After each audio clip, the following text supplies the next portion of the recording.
Hey, Redcasters, be sure to subscribe to our channel and ring the bell to be notified about our latest videos. Go Big Red. All right. Just win.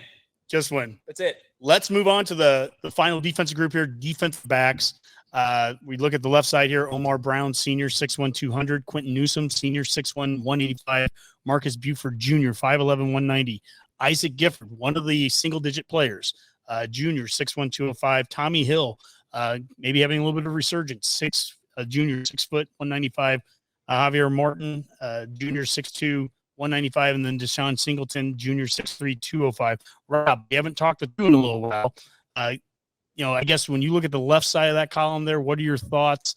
Give me your top four out of that. I mean, that's not fair, though, because, obviously Quentin Newsom and Omar Brown, it's being the seniors. Those are the guys with the experience, and they're going to get out there on the field right away.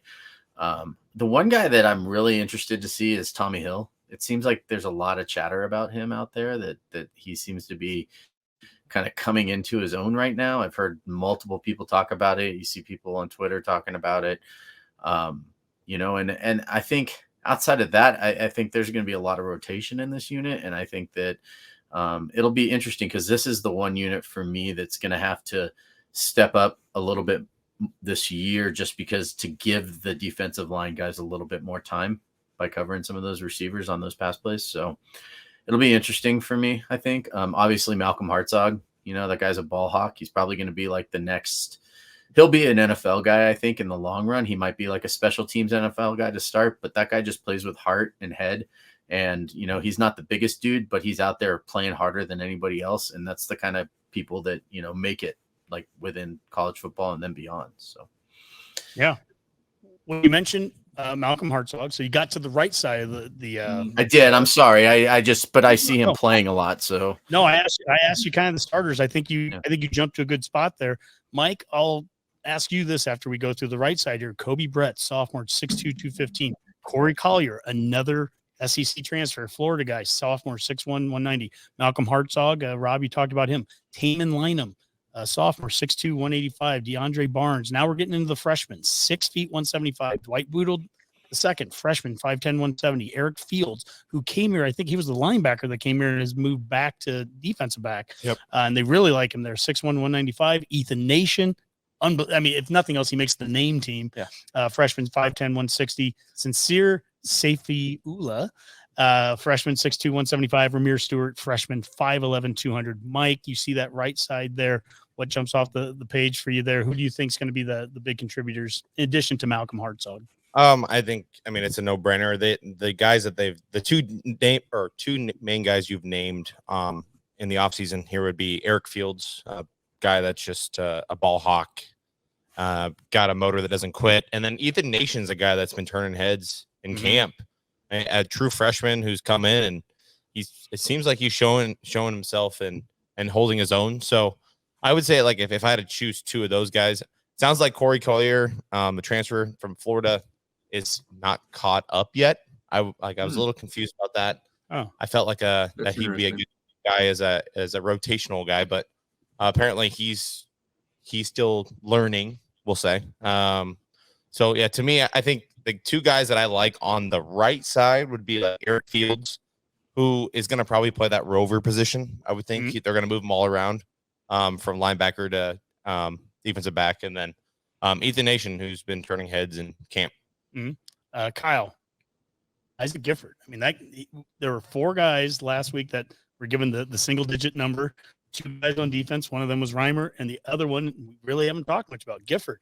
What does he bring to this defensive backfield? Yeah, so Gifford, he doesn't come from bad tutelage, right? Yeah. Luke Gifford is a dog, and Isaac Gifford is a dog, right? So Isaac Gifford, I think he would be one of those guys that you toss in there as one of those rovers, because if you look at it, Omar Brown, Newsom, Marquise Buford, and Tommy Hill, they've been talking about Tommy Hill forever. At least this offseason, they keep bringing him up, and he's somebody that just kind of keeps turning heads, like Mike says. But Isaac Gifford, I think if you just kind of let him loose, I think you start moving him around a little bit. I'm sure he understands everything that's going on in the defense. I feel like he's kind of one of those playbook kind of guys. So you kind of place him where you think might fit for a certain scheme that you're facing, and I think he'll do a really good job. Well, isn't that kind of consistent with on the offensive side? We started this conversation by talking about guys like Harburg, who maybe could play multiple spots, Bonner, who can line up at a tight end and fullback, and guys that can play in different positions. Well, what have we talked about on defense? Here you've got a guy like MJ Sherman that might be, one play dropping back in coverage, but the next play he could have his hand in the turf and be a D end. Mm-hmm. Isaac Gifford, I see exactly like that. I mean, is he in your second three or is he in your 5 of the 3-3-5? Right. I mean, there's so many different things that you can do with that guy, and he's played different spots already. We've seen guys that have just moved around anyways. Eric Fields starting as a linebacker, moving to DB, and I think was it Rogers or can't remember now. I'd have to go back one. Mm-hmm. Who was our guy that started as a OB? Yeah, it was it Rogers that started? Kane Williams. There you go. Thanks, Dave. He had a guy that started as a DB and moved up to linebacker. So, you're seeing that movement. That's very consistent with day one of Rule coming here, where he's like, I like moving guys all around, especially in year one. Yeah. We're seeing it. When Rule was talking about Luke Gifford, the thing that I noticed was when he was talking about him, he was going through his Isaac. Oh, I'm sorry. Luke. Dang it. So many Giffords. Love where your head's at, though. The thing that caught my eye was he was going over his measurables, how fast he is, whatever. He goes, ooh. And that gave it away right there. Yeah. Like he just did like a little, oh man, ooh, that guy. And I'm like, okay. But I mean, you saw Gifford last year. Like he was around the ball. He was making plays. Nothing too flashy, but he looked athletic out there. And then you see Matt Rule go, ooh, that guy. Yeah. I'm like, oh, I like him. Yeah. I like Isaac. I really think you're going to see him in multiple spots this year.